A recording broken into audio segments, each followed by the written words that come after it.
A Turing machine consists of four parts. It has a tape divided into cells where each cell contains a symbol, a head that reads one cell at a time, a state register that stores the state of the machine. The state allows the Turing machine to behave differently at different times given the same scanned symbol, and a list of instructions to follow. And these instructions are in the form: if the head is currently reading this symbol and the machine is in this state, then replace the symbol with this new symbol, move the head in this direction, and update the state to this new state. Formally, you need 7 things to define a Turing machine.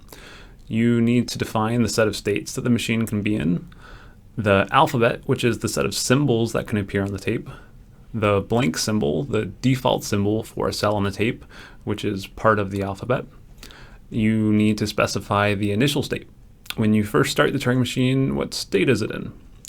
The set of final states. Note this is a set, not a single state. You can have multiple final states, and if the machine ever reaches any of them, it halts. Then you need the set of instructions, which, as I mentioned before, tell the machine what to do when it's in a specific state, reading a specific symbol. And finally, though we don't need it for the Hello World Turing machine, you need to define the set of input symbols, the symbols that can initially appear on the tape as input.